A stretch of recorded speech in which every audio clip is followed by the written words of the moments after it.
Madam President. A senator from New Jersey.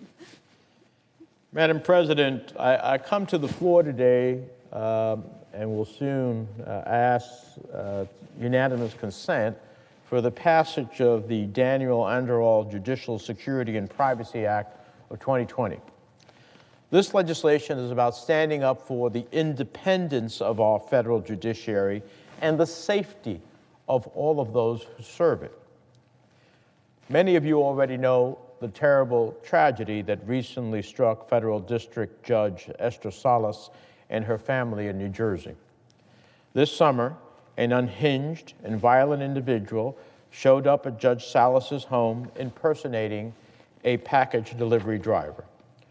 When her 20-year-old son, Daniel Anderl, answered the door, the assailant opened fire, taking the life of her only child and seriously wounding her husband, Mark Anderl.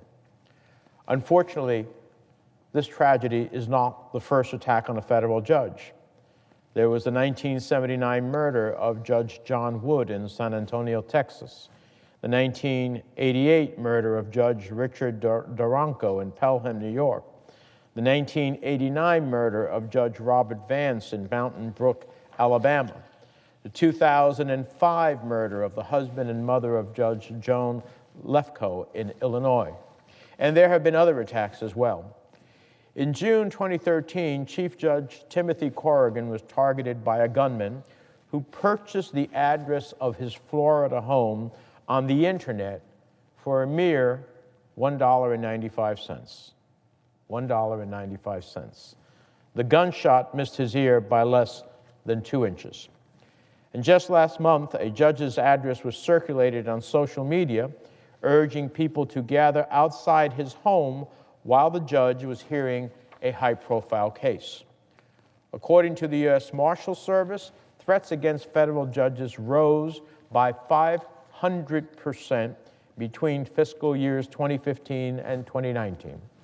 This trend should worry all of us who care about our Constitution. An independent judiciary in which judges can render decisions without fear of retribution and violence is essential to the integrity of our democracy. Indeed, the idea that any judge at any level of government could be intimidated undermines the very concept of the rule of law. We expect all Americans to have respect for the rule of law, even when they disagree with the outcome of a case or a particular ruling. Unfortunately, that's not always the case. Some individuals delude themselves into believing that violence is the answer. Well, we may not be able to eliminate hatred from someone's heart, but what we can do is make sure that the men and women who serve on our federal bench do not make for such easy targets.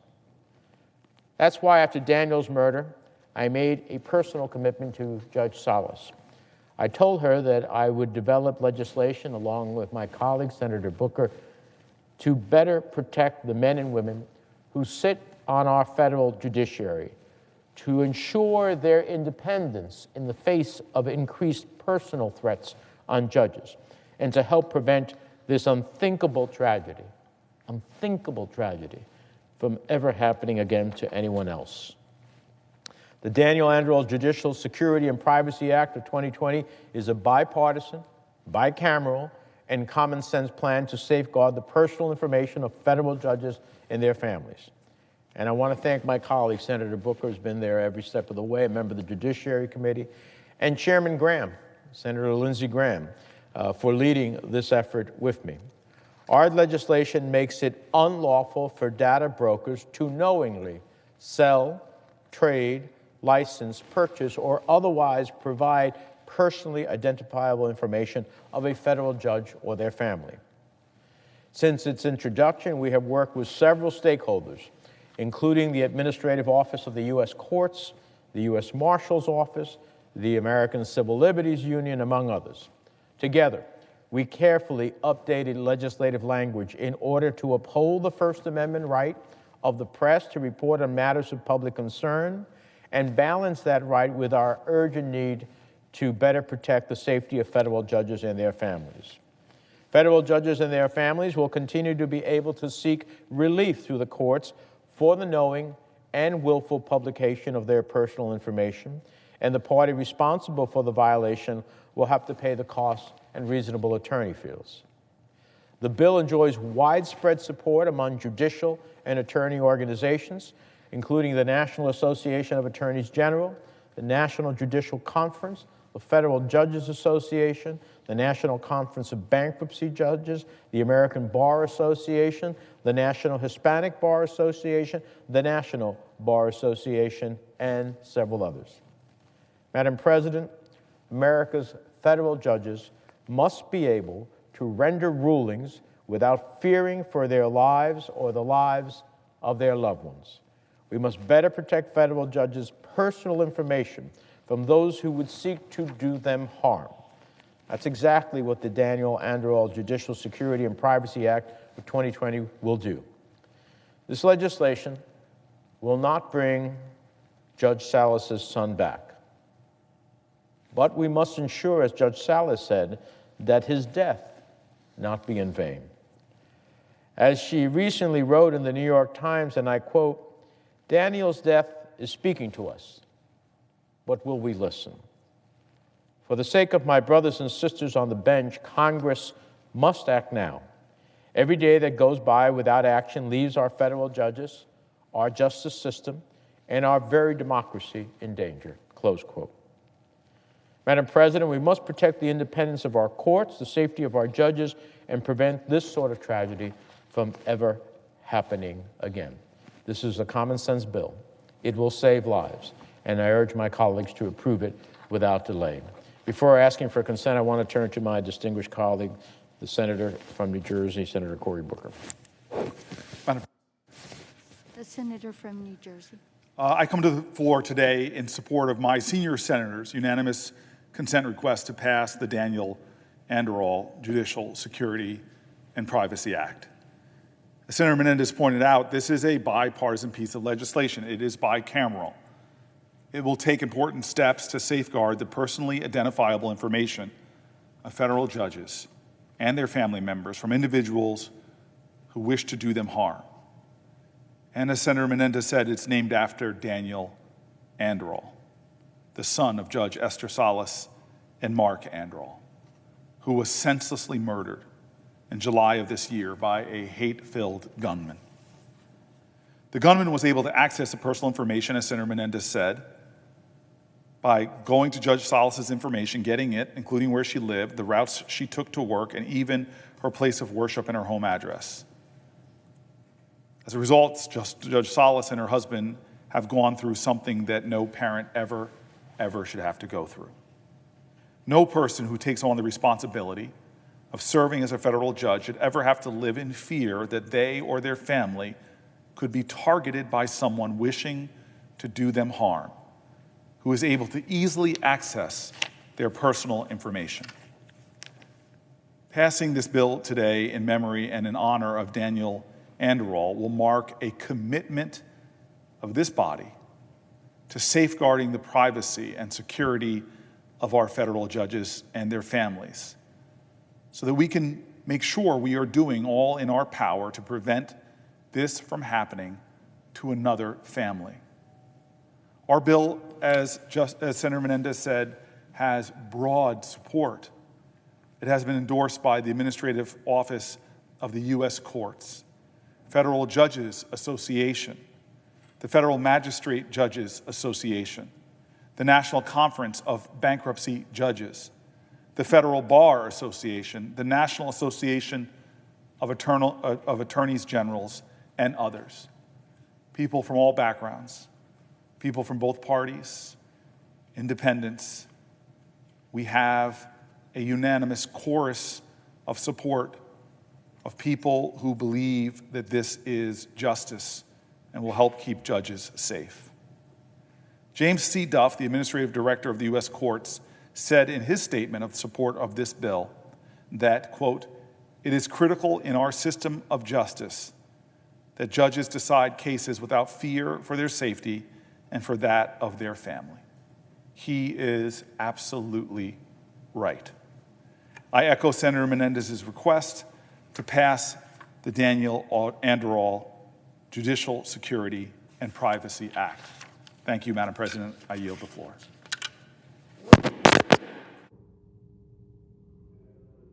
Senator from New Jersey. Therefore, as if in legislative session, I ask unanimous consent that the Judiciary Committee be discharged from further consideration of S. 4711, the Senate proceed to its immediate consideration.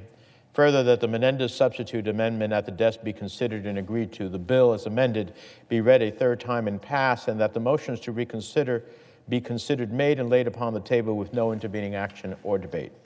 Is there objection? Madam President, Senator from Kentucky. reserving the right to object, I agree that members of the judicial branch need better protection. In fact, I've been active in this issue for the last couple of years, and each time this has come forward at the end of the year with very little time to do the normal process, I've advocated that an amendment be added that would include protection of members of Congress. I really think that this is important that we protect addresses for our judges, but it's also important that we do this for our elected officials. In recent years, what has happened has taught us that the legislative branch needs better protection as well. That was clear in 2011 when Congresswoman Gabby Giffords was tragically shot while doing the most important part of the job, meeting with constituents. Words cannot express how happy and inspired it was to see Congressman Giffords here in the chamber as her husband, Senator Kelly, was recently sworn in as a member of the body.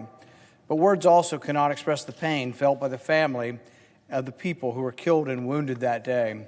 That should have been a wake-up call to better protect members of Congress, and in doing so, better protect the people around them. But just as a few years later, a shooter nearly killed Congressman Steve Scalise during baseball practice for the annual charity baseball game. I was there, and I said at the time that our lives were saved by the Capitol Hill Police. Had they not been there, things might have gone much worse. But the Capitol Hill Police are not stationed at our homes where our families live while we serve in Washington. Extending the provision of this bill to the members of Congress would better protect all of us, our families, our neighbors, and our constituents. It's a very minor request that I'm asking. It's an amendment that would not change anything or lessen anything about the bill. It's a very reasonable request, and I don't understand exactly why we can't make this bill better by applying it to both judges and members of Congress. My substitute amendment, which I will offer for unanimous consent, will make simple changes to the legislation. It would extend the same protections it would offer to the judicial branch to the legislative branch.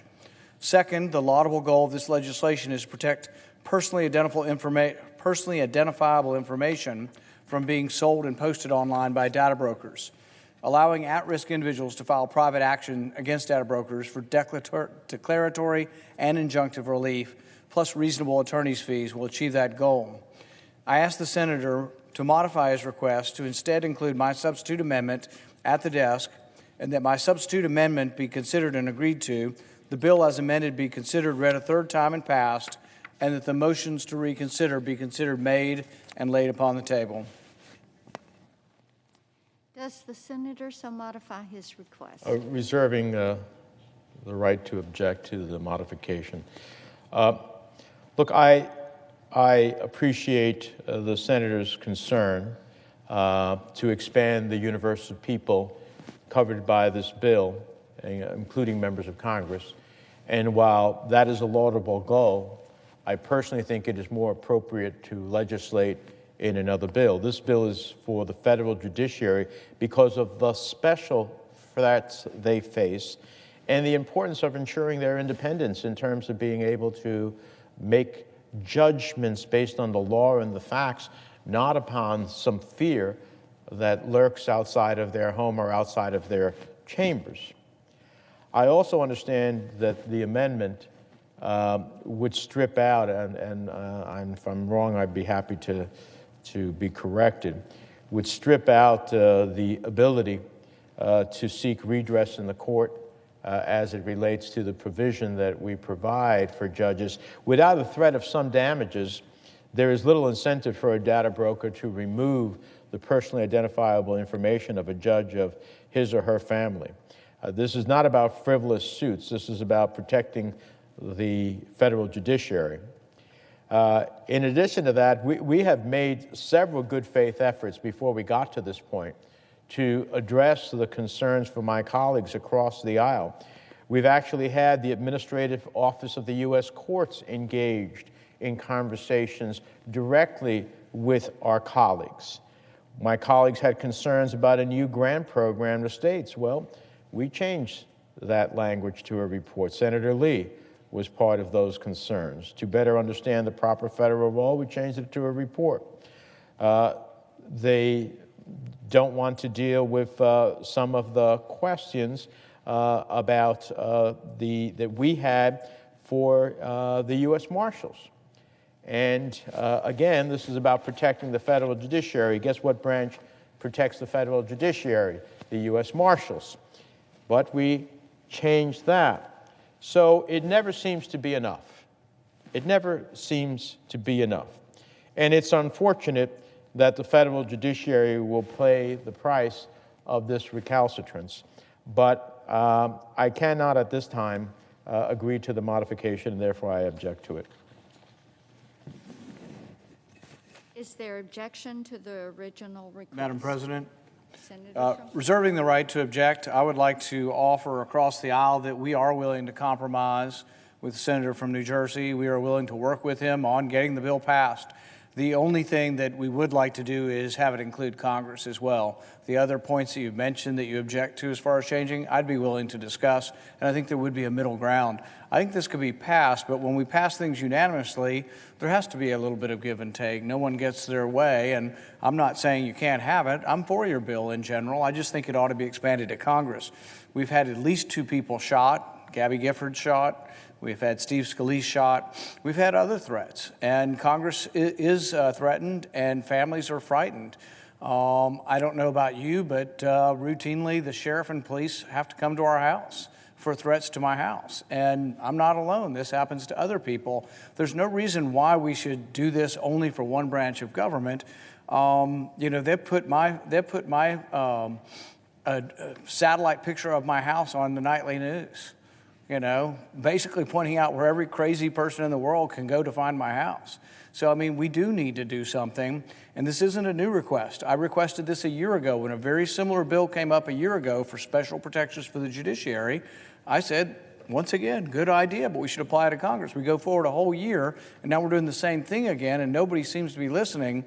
But I will tell you that I am willing to compromise on this. I'm willing to work with you to pass it.